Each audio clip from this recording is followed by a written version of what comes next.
I was in Morocco when that video of, sorry, the news article from Dallas Morning News about James Talarico and Jasmine Crockett and the whole her campaigning for him or not and blah, blah, blah, blah.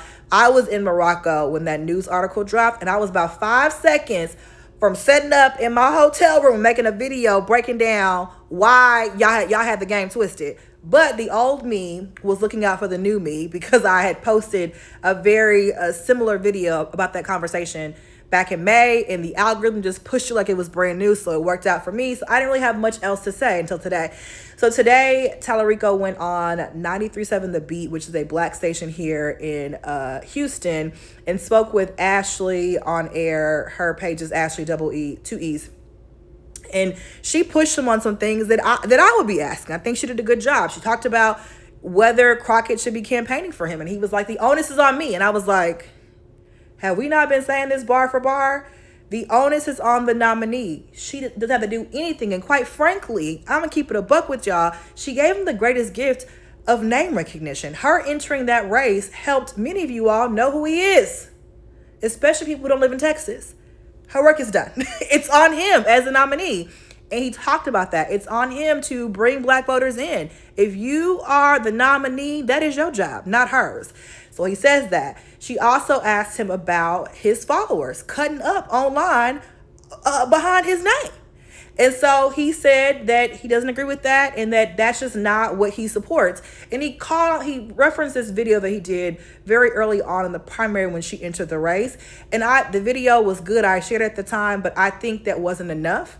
And things got significantly worse after that. And I think if he had done more in the moment, we probably wouldn't be here to the degree we are. But it was really interesting to watch this, this local DJ who's very much, in the streets, ear to the streets kind of person, ask the questions and share what we've been saying. Although I've had white women who live in Amarillo, Texas, tell me, a black woman in Houston, that I don't know what I'm talking about, that I'm just sharing online rhetoric that even my own lived experience outweighs that experience of that person. But hey, I think that this shows you, if it's being asked on a local radio station, this is what I'm telling you all online is reflecting the conversations and the feelings and the sentiment that are happening right here in Houston. If this was just an online thing, it would not be asked on local radio. She's asking because she's hearing the exact same thing that we are sharing with you all, because this is what we're hearing. But what I wanted to talk about quickly here, because I'm already 3 minutes in, we need to have a conversation about how people outside the black community do not understand black leadership and how we perceive black leadership. I believe that you all see us like these dummies who just follow behind a dynamic, articulate black leader, and then we're not thinking for ourselves or thinking critically. Because if that's how you think, then in your mind you think the solution to Talarico's problem with black voters is just to get one person, that one person being Crockett, on his side, being rah, rah, rah, go him, and the rest of the black community will follow behind her like ducklings. Rather than recognizing that we are critical thinkers, we're pragmatic voters, we are the only people, the only demographic in this country, I think it's us and Jewish voters, that have consistently voted against this man. And so the fact that we continue to be questioned and how we vote and our understanding of what's at stake be questioned when it's y'all cousins that vote for this, not mine, okay? So what you all are telling me is that you all don't see us as these smart people that are critical thinkers that deserve a candidate coming to us and working to earn our votes. You see it as the simple path is just putting a black face in front of them, and that's all you need. And I'm gonna keep it a buck with you all. If that's all that was needed, having tacos with Barack Obama in Austin would have been enough. That didn't even make it to my group chats. People weren't even like, oh my God, Obama was like, didn't even ruffle a feather, okay? Because we are intelligent people. We are demanding more.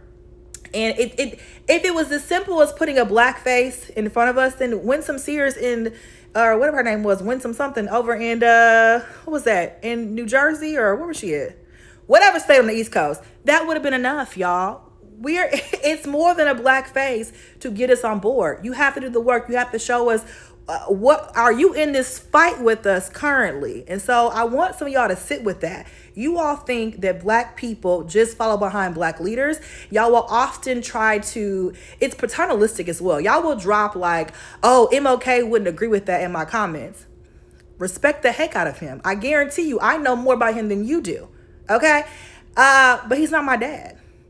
You don't get to like to push us and make him our moral compass and get him to move us in the direction that you want.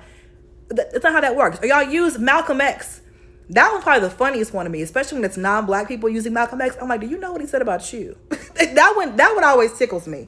So I want people to respect black voters, our autonomy, and understand that, yeah, black leaders are very important and we listen to black leaders, but also coming to us directly and campaigning to us and listening to us is also important. And you can't just, and this isn't the case for Crockett at all, but you can't just buy off a black leader, because that happens.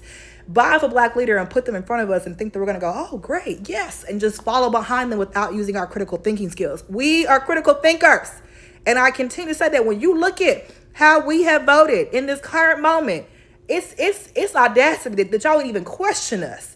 Question your cousins and your own family, not us.